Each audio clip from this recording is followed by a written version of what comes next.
Olá, seja bem-vinda, seja bem-vindo ao Mente Aberta Audiobooks. A nossa leitura inclusiva de hoje será o capítulo 5 do livro Silêncio, o poder da quietude em um mundo barulhento, de Thich Nhat Hanh.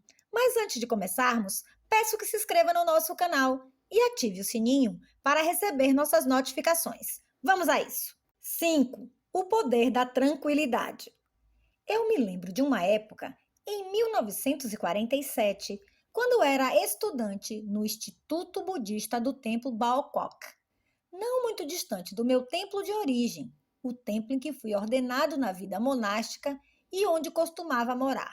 Naquela época, o exército francês ocupava toda a região e montou uma base militar em Hue. Nós costumávamos viver entre os tiros dados por soldados franceses e vietnamitas. As pessoas que viviam no alto das colinas tinham armado pequenas fortalezas para se proteger. Certas noites, elas se trancavam em suas casas, postando-se atrás das barreiras. Na manhã seguinte, quando acordavam, costumavam encontrar cadáveres resultantes da batalha da noite anterior, além de palavras de ordens escritas com cal misturada a sangue no meio da rua. Ocasionalmente, os monges seguiam as rotas que levavam a essas regiões remotas, mas quase ninguém ousava atravessá-las, especialmente os moradores de Hue, que só recentemente retornaram às suas casas após uma longa temporada exilados. Embora Bao Koc estivesse próxima a uma estação de trem, quase ninguém arriscava uma viagem até lá. E isso diz muito. Certa manhã, eu saí de Bao Koc para fazer uma visita mensal ao meu templo de origem. Era bem cedo. O orvalho ainda era visível sobre a grama. Em uma bolsa de pano, eu carregava minha túnica cerimonial e alguns sutras. Na minha mão, um tradicional chapéu vietnamita em forma de cone. Eu me sentia bem, muito alegre, pensando em rever meu professor, meus colegas de monastério e o antigo e venerado templo. Porém, ao subir uma colina, ouvi uma voz me chamando. No topo, acima da estrada, havia um soldado francês acenando. Pensando que estaria brincando comigo por eu ser monge, me virei de costas e segui meu caminho. No entanto, de repente, eu percebi que ele não estava brincando. Atrás de mim, ouvi o barulho das botas de um soldado subindo a colina. Talvez ele quisesse me revistar. Poderia estar suspeitando da bolsa que eu carregava. Parei e esperei. Um jovem soldado com um rosto fino e bonito aproximou-se. Para onde você vai? Ele perguntou em vietnamita. Ao ouvir sua pronúncia, percebi que era francês e que seus conhecimentos de vietnamita eram muito limitados. Eu sorri e lhe perguntei em francês. Se eu respondesse em vietnamita, você me entenderia? Quando percebeu que eu falava francês, seu rosto se iluminou. Ele disse que não tinha intenção de me perseguir, que só queria me perguntar uma coisa. Eu gostaria de saber de que templo você veio, ele perguntou. Quando respondi que estava morando no templo Bao Koc, ele pareceu interessar-se. No templo Bao Koc, ele repetiu. Naquele templo grande, perto da estação de trem?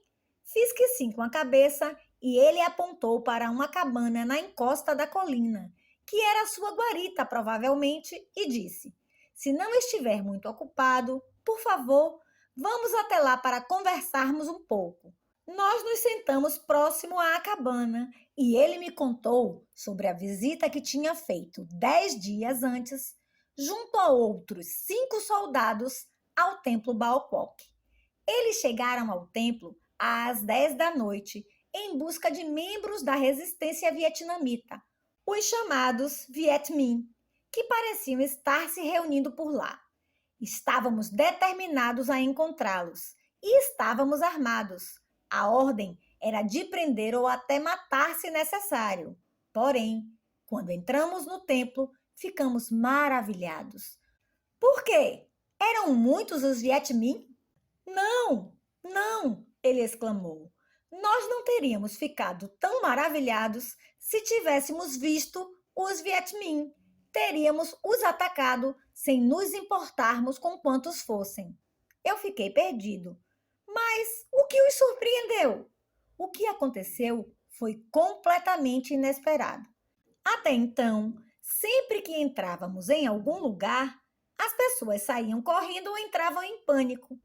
As pessoas vivem tão aterrorizadas que acabam saindo correndo por conta do medo, expliquei. Eu não tenho o hábito de aterrorizar ou ameaçar as pessoas, disse ele. Isso deve acontecer porque essas pessoas foram feridas pelos que vieram antes de nós. Por isso, tem tanto medo.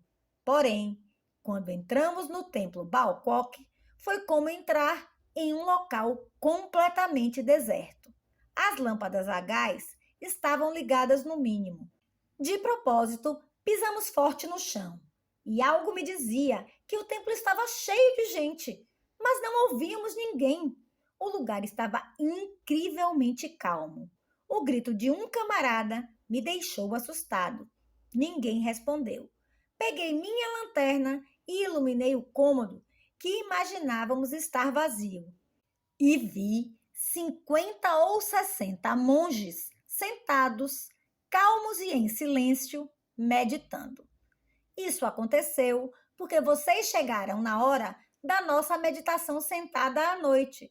Respondi, fazendo que sim com a cabeça. Nós parecíamos detidos por uma força estranha e invisível, disse ele. Ficamos tão assustados que voltamos ao pátio. Os monges tinham nos ignorado. Eles não levantaram a voz para responder, não demonstraram qualquer sinal de pânico ou medo. Eles não os ignoraram. Eles estavam simplesmente concentrados em suas respirações. Nada mais do que isso. Eu me senti atraído por aquela calma, ele admitiu. Ela realmente exigiu o meu respeito. Nós ficamos de pé no pátio sob uma árvore enorme e esperamos cerca de meia hora. Passado esse tempo, os sinos começaram a tocar e o templo voltou à sua atividade normal. Um monge acendeu uma tocha e nos convidou a entrar, mas nós simplesmente lhe dissemos por que estávamos ali e fomos embora. Naquele dia, eu comecei a mudar minha opinião sobre o povo do Vietnã. Ele seguiu em frente. Há muitos jovens entre nós. Nós estamos com saudade de casa, das nossas famílias e do nosso país. Fomos enviados aqui para matar os Viet Minhs, mas não sabemos se o mataremos ou se seremos mortos por eles, sem nunca podermos retornar às nossas famílias. Ao ver que as pessoas por aqui trabalham duro para reconstruir suas vidas, eu me lembrei da vida dura dos meus familiares franceses. A paz e a serenidade dos monges me fizeram pensar na vida de todos os seres humanos da Terra. E fiquei pensando em por que viemos até aqui. Que ódio é este que existe entre nós e os vietnamins que nos fez viajar tão longe para matá-los? Profundamente emocionado, eu segurei sua mão. Depois lhe contei a história de um velho amigo que se alistou para lutar contra os franceses e que ganhou várias batalhas. Certo dia, esse amigo veio ao templo em que eu estava e caiu em prantos. Depois me abraçou. Ele me contou que durante um ataque a uma fortaleza, enquanto estava escondido entre pedras, viu 2 soldados franceses sentados conversando. Ao ver os rostos brilhantes, lindos e inocentes daqueles jovens, disse ele, não fui capaz de abrir fogo, meu amigo. As pessoas podem me chamar de fraco e molenga e podem dizer que, se todos os soldados vietnamitas fossem como eu, o país não demoraria a ser conquistado. Porém, por um momento, eu amei o inimigo da mesma maneira que minha mãe me ama e percebi que a morte daqueles jovens faria suas mães sofrerem na França, assim como a minha mãe sofreu pela morte do meu irmão mais novo. Como pode ver, eu disse ao francês, o coração desse jovem soldado vietnamita estava repleto de amor pela humanidade. O jovem soldado francês ficou sentado, calado, perdido em seus pensamentos. Talvez, assim como eu, ele estivesse começando a perceber o absurdo do assassinato, a calamidade da guerra e o sofrimento de tantos jovens que morriam de uma maneira injusta e dolorosa. O sol já estava bem alto no céu e eu precisava seguir meu caminho. O soldado me disse que seu nome era Daniel Marte e que tinha 21 anos. Ao acabar o ensino médio, viajou ao Vietnã. Ele me mostrou fotos da sua mãe, de um irmão mais novo e de uma irmã. Nós nos despedimos com um sentimento de compreensão mútua e ele prometeu me visitar no templo aos domingos. Nos meses seguintes, ele me visitou sempre que pôde e eu o levava à sala de meditação para se exercitar ao meu lado. Dei-lhe o nome espiritual de Tan Luong, que significa vida pura e em paz. Eu lhe ensinei vietnamita, pois ele só conhecia frases rudimentares que aprendera com os militares. E após alguns meses, conseguimos conversar brevemente na minha língua materna. Ele me disse que não precisaria voltar a participar em ataques militares e eu fiquei tão aliviado quanto ele. Quando recebia cartas de casa, ele me mostrava. Sempre que me via, ele unia as palmas das mãos, saudando-me. Certo dia, convidamos Tan Luong para uma refeição vegetariana no templo. Feliz, ele aceitou o convite e adorou as azeitonas pretas e os pratos saborosos que servimos. Ele sentiu o cheiro delicioso da sopa de arroz e cogumelos preparada pelo meu irmão e não acreditou tratar-se de um prato vegetariano. Eu fui obrigado a explicar com detalhes sua preparação para que ele finalmente acreditasse. Havia dias em que, sentado ao lado da torre do templo, ele iniciava conversas sobre espiritualidade e literatura. Quando elogiei a literatura francesa, os olhos de Tan Luong brilharam, orgulhosos da cultura do seu país. Nossa amizade ficou muito profunda. Então, um dia, quando veio me visitar, Tan Luong me disse que sua unidade seria transferida para outra área e que, provavelmente, retornaria à França em breve. Eu o levei ao portão e, sob o arco dos 3 portais do templo, compartilhamos um abraço de despedida. Eu vou escrever para você, irmão, disse ele, e eu ficarei muito feliz ao receber uma carta sua e depois em responder. Um mês mais tarde, eu recebi uma carta dele. Ele me disse que voltaria à França, mas que depois viajaria à Argélia. Prometeu que me escreveria quando estivesse por lá, mas eu nunca mais tive notícias dele. Quem sabe onde Tan Luong pode estar agora? Estará bem? No entanto, de uma coisa eu sei. Na última vez que nos vimos, ele estava em paz. Aquele momento de profundo silêncio no templo o transformou. Ele permitiu que as vidas de todos os seres humanos tomassem conta do seu coração e percebeu a falta de sentido e o poder de destruição das guerras. O que tornou tudo isso possível foi um momento de completa e total paralisação e sua abertura ao oceano milagroso, curativo e poderoso chamado silêncio. A fim de manifestarmos nossa real natureza, devemos deter a conversa ininterrupta que preenche todos os espaços em nosso interior.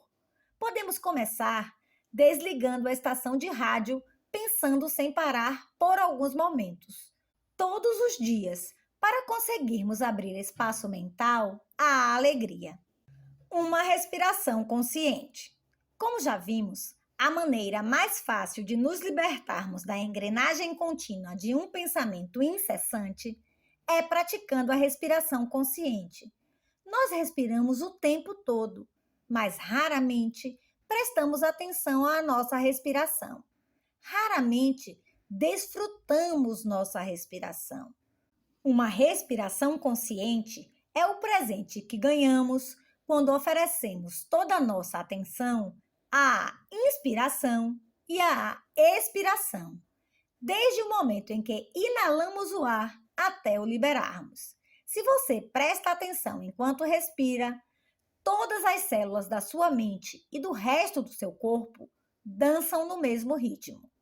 Com o ato da respiração consciente, você viaja para dentro. Seu corpo está respirando e seu corpo é sua casa. Em cada respiração, você pode voltar para casa, para si mesmo. É possível que você guarde muita tristeza, raiva ou solidão no interior do seu corpo. No entanto, quando se conectar com sua inspiração e expiração, poderá entrar em contato com tais sentimentos sem medo de se tornar seu prisioneiro. A respiração consciente é uma maneira de dizer: não se preocupe, eu estou aqui, eu estou em casa, eu vou cuidar desse sentimento. Sua respiração consciente é sua base. Se você pretende realizar seus sonhos, se deseja construir uma conexão com sua família e amigos, se quer ajudar sua comunidade, precisa começar com sua respiração. Cada respiração, cada passo, cada ação feita com mindfulness lhe oferecerá mais sustento. Abrir espaço à mindfulness é mais fácil do que você pensa. Muitos de nós pensam que não existe espaço para cultivarmos a mindfulness em nossas vidas.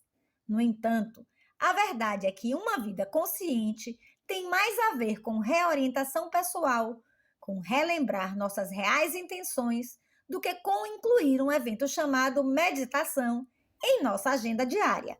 Você não precisa entrar em uma sala de meditação, nem marcar uma hora para praticar a mindfulness, embora tais coisas possam ser maravilhosas se houver tempo para elas. Por outro lado, a respiração tranquila e consciente é algo que você pode praticar a qualquer hora. Qualquer lugar pode ser sagrado, desde que estejamos relaxados e serenos, acompanhando nossa respiração e concentrados no que estivermos fazendo. Quando acordar de manhã, ainda deitado na cama, comece o dia com uma respiração consciente.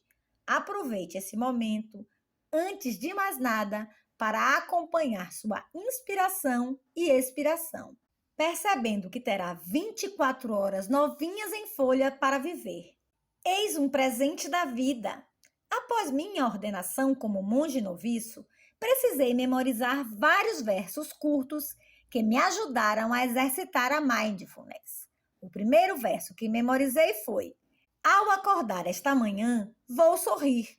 24 horas novinhas em folha estarão esperando por mim. Eu prometo vivê-las intensamente e aprender a olhar tudo o que me rodeia com os olhos da compaixão. Como você pode ver, são apenas 4 versos.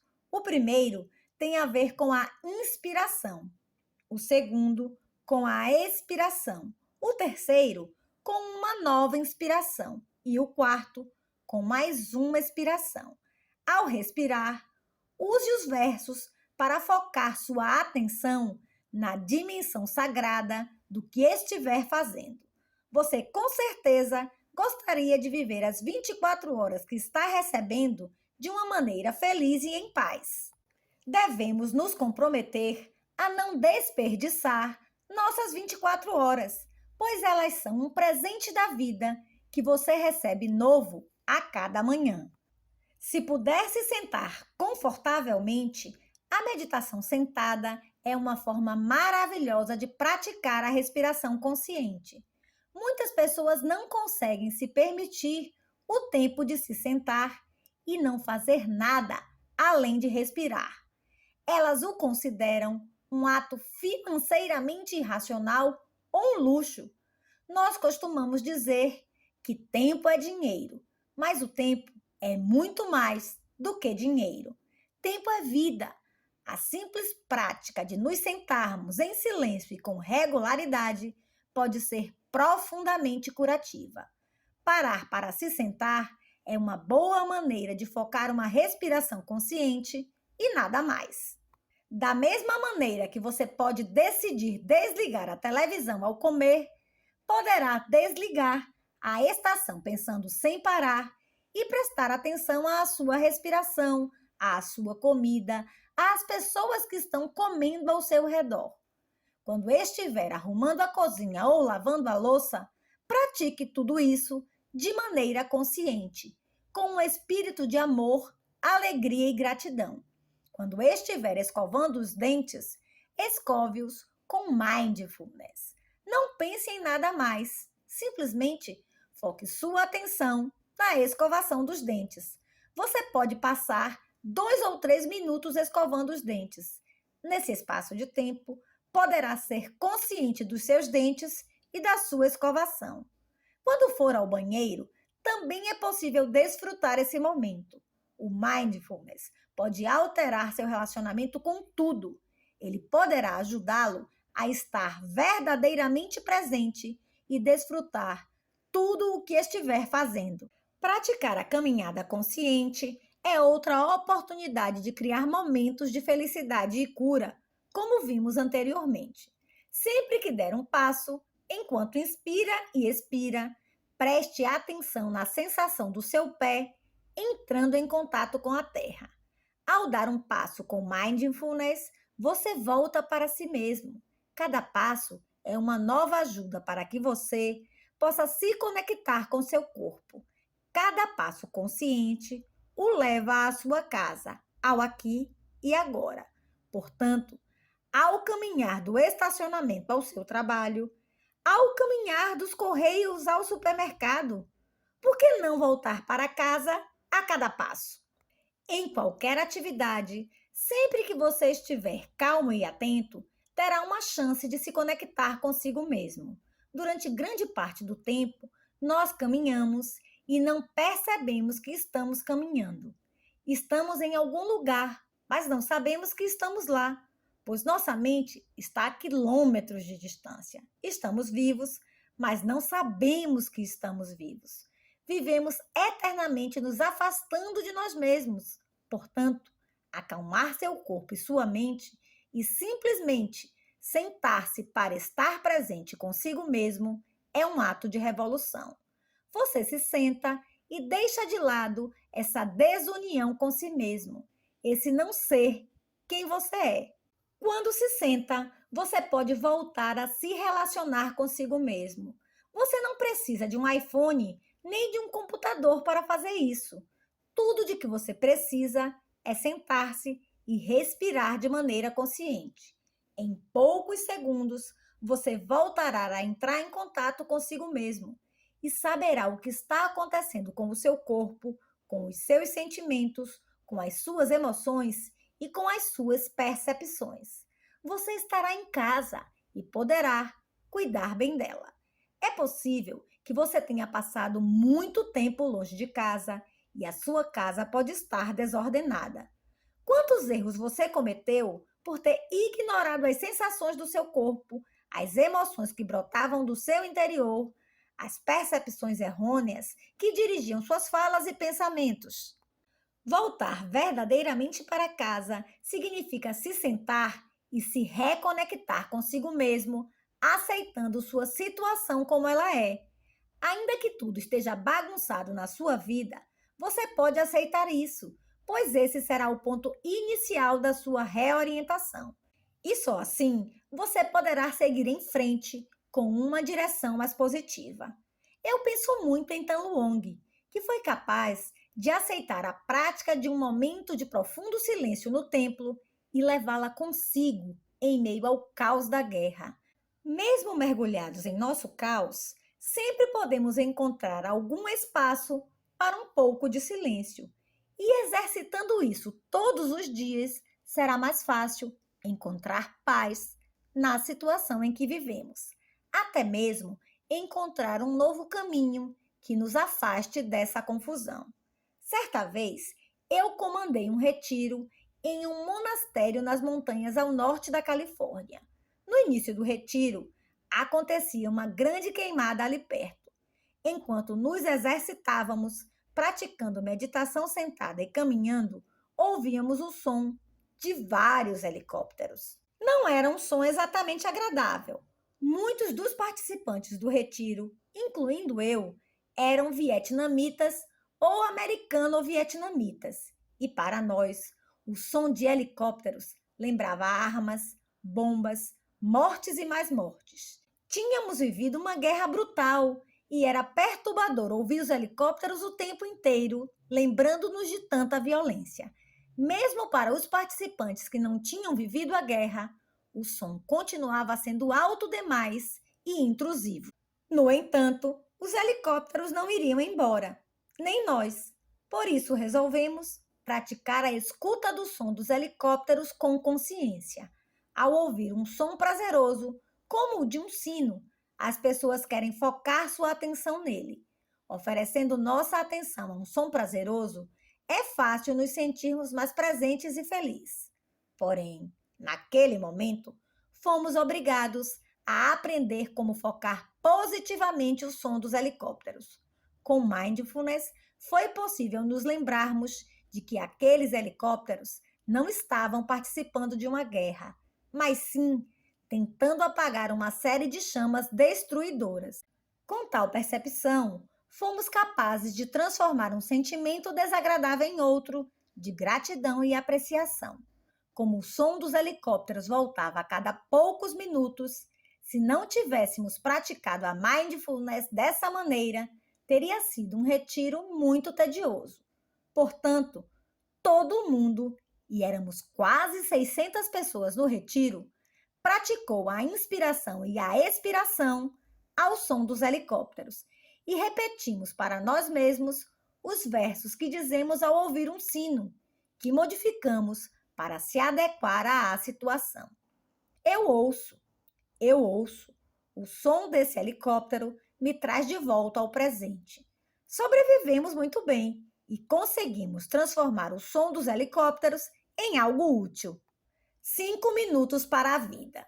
Se você está apenas começando, tente dedicar 5 minutos todos os dias a uma caminhada calma e consciente.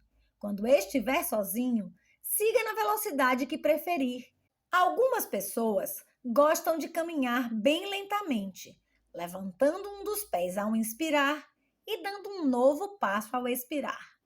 Inspirando, você dá um novo passo e caminhando de tal forma, coordenando seus passos com sua respiração consciente, seu pensamento poderá chegar ao ponto de se deter completamente.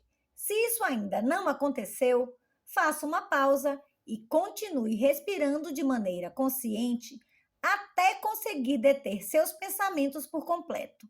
Você perceberá, quando somos conscientes de nós mesmos, algo realmente muda física e mentalmente. Quando você conseguir dar um primeiro passo desse tipo, saberá ser capaz de dar um segundo. Comece com apenas 5 minutos. Em pouco tempo, você desfrutará tanto que decidirá repetir a experiência várias vezes ao dia. Vivemos muito ocupados, estamos sempre nos afastando do presente. Não temos a chance de viver nossas vidas de verdade. A mindfulness pode reconhecer isso, o que é uma iluminação. Devemos partir dessa iluminação, desse despertar. Queremos viver nossas próprias vidas. Queremos parar para não sermos arrastados pela vida. E exercitando sentar-se, respirar, caminhar ou até escovar os dentes de maneira consciente, podemos parar. A prática de parar pode ser feita a qualquer hora do dia, até mesmo quando estamos dirigindo. Você está livre, você ganhou sua liberdade. Com esse tipo de liberdade, com esse tipo de libertação, a cura se torna possível, a vida se torna possível, a alegria se torna possível. As pessoas falam muito de equilíbrio entre vida e trabalho. Nós tendemos a pensar no trabalho como uma coisa e na vida como outra. No entanto, não precisa ser assim. Após ter dirigido até seu trabalho e estacionado o carro, Você pode escolher entre caminhar de maneira consciente e feliz até seu escritório ou caminhar de maneira distraída com pressa. A distância a ser vencida será a mesma. Se você souber caminhar, como estar presente para si mesmo enquanto estiver caminhando, cada passo que der lhe trará alegria e felicidade. A cada passo, você poderá liberar a tensão do seu corpo. A cada passo, você poderá palpar as maravilhas da vida. Ao caminhar de maneira consciente, você investe tudo de si na caminhada e fica atento a cada passo. É você quem está andando e não sendo empurrado pela energia do hábito. Você mantém sua soberania. Você é o rei ou a rainha das próprias decisões. Você caminha porque quer caminhar. E a cada passo, você se sente livre. Você dá cada passo com um propósito. E cada passo consciente o deixa em contato com as maravilhas da vida disponíveis no aqui e agora. Caminhando dessa maneira, você investe corpo e mente de maneira integral em cada passo. É por isso que, ao caminhar, você não pensa. Caso contrário, o pensamento roubaria a caminhada de você. E você não fala nada, pois a fala também roubaria a caminhada de você. Caminhar assim é um prazer. Quando o mindfulness e a concentração estão vivas no seu interior, você pode ser quem realmente é plenamente. Você não se perde, você caminha como um Buda. Sem mindfulness, você poderá encarar a caminhada como uma imposição, uma obrigação. Com ela, você enxerga a caminhada como vida. Da mesma forma, ao lavar a louça após o jantar, a maneira como você lava a louça determina se está fazendo isso por obrigação ou como parte integrante da vida real naquele momento. Existe uma maneira de lavar a louça que nos permite desfrutar cada minuto. Quando você limpa o chão, quando prepara seu café da manhã, se souber fazer tudo isso com mindfulness, será vida, não trabalho. As pessoas que insistem em separar vida e trabalho passam grande parte do seu tempo sem viver. Nós precisamos encontrar maneiras de trazer mindfulness, espaço e alegria a todas as nossas atividades, e não apenas quando fazemos algo que parece divertido ou quando estamos meditando. Se incluirmos a mindfulness em todos os momentos de nossa vida, 5 minutos por vez, a linha imaginária entre vida e trabalho desaparece. E cada segundo dos nossos dias será tempo para nós mesmos. Prática. Meditação caminhando. Dizem ser um milagre caminhar solto no ar, sobre as águas ou o fogo. Porém, na minha opinião, caminhar sobre a terra é o verdadeiro milagre. A Mãe Terra por si mesma é um milagre. Cada passo é um milagre. Dar passos conscientes em nosso lindo planeta pode nos trazer a cura e a felicidade. Meditar caminhando é uma maneira maravilhosa de voltarmos ao presente e à vida. Ao praticar a meditação caminhando, esteja completamente consciente dos seus pés, do chão e da conexão entre eles. Permita que sua respiração seja natural. Sincronize seus passos à sua respiração. Não o contrário. Dê uns poucos passos ao inspirar, depois uns poucos passos ao expirar. A expiração costuma ser mais longa e você poderá precisar de mais passos nesse momento. Em certos locais, sobretudo quando não existe muita gente ao nosso redor, pode ser especialmente curativo caminhar lentamente, dando um passo ao inspirar e outro ao expirar. A cada inspiração e expiração, repita: para dentro e para fora, ou cheguei e casa. A cada passo, você chegará à sua verdadeira casa, que é o momento atual.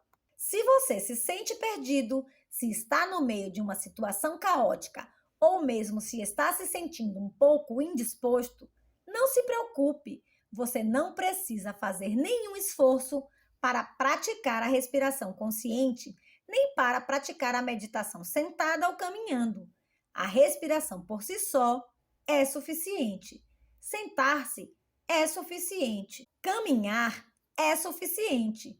Permita-se ser um com a ação. Seja a sua caminhada e nada mais. Certo dia, em 2003, eu estava na Coreia e iria liderar uma meditação caminhando pelas ruas de Seul. Eram muitos os participantes. Porém, como havia uma série de fotógrafos e repórteres se espremendo à nossa frente, eu não conseguia começar. Então disse: Querido Buda, eu desisto. Por favor, caminhe por mim. E dei um passo. Logo depois, um caminho se abriu e fui capaz de seguir em frente. Após tal experiência, escrevi os versos a seguir e sempre os uso nas minhas meditações caminhando. Use você também, pois eles podem ser úteis. Deixe Buda respirar, deixe Buda caminhar. Eu não preciso respirar. Eu não preciso caminhar. Buda está respirando. Buda está caminhando.